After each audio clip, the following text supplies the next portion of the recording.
Tissue paper ഉണ്ടോ കയ്യിൽ? അടിപൊളിയായിട്ട് നമുക്കൊരു ഫ്ലവർ സെറ്റ് ആക്കാം. ടിഷ്യൂ പേപ്പർ എടുത്തിട്ട് മടക്കി നിങ്ങൾക്ക് ആവശ്യമുള്ള പെറ്റലിന്റെ ഷേപ്പിൽ കട്ട് ചെയ്തെടുത്തതിന് ശേഷം കുറച്ച് വെള്ളത്തിൽ നിങ്ങൾക്ക് ഇഷ്ടമുള്ള കളർ ആഡ് ചെയ്തെടുക്കാം. എന്നിട്ട് നമ്മുടെ പെറ്റൽ അതിൽ ഡിപ്പ് ചെയ്തെടുത്തിട്ട് ഫുള്ളായിട്ട് കളർ ചെയ്തെടുക്കാം. പേപ്പർ ഉപയോഗിച്ച് ഒരു സ്റ്റെമ്പ് ഉണ്ടാക്കിയിട്ട് അത് ഗ്രീൻ കളർ ചെയ്തെടുക്കാം. വീഡിയോയിൽ കാണുന്ന പോലെ ഒരു സ്ക്വയർ പേപ്പർ എടുത്തിട്ട് ഇതുപോലെ കട്ട് ചെയ്ത് കളർ ചെയ്തെടുക്കണം കേട്ടോ.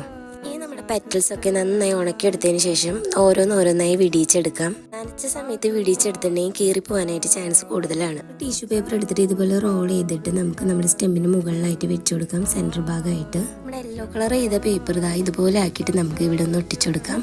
ഇനി നമ്മുടെ 10 രൂപയുടെ ജ്യൂസ് കുപ്പിയുടെ മുകളിലുള്ള ഭാഗം കട്ട് ചെയ്തിട്ട് അതിൻ്റെ മുകളിലേക്ക് ഓരോരോ പെറ്റൽസ് വെച്ച് കൊടുത്ത് നമുക്ക് ഗ്ലൂ വെച്ച് ഒട്ടിച്ചെടുക്കാം.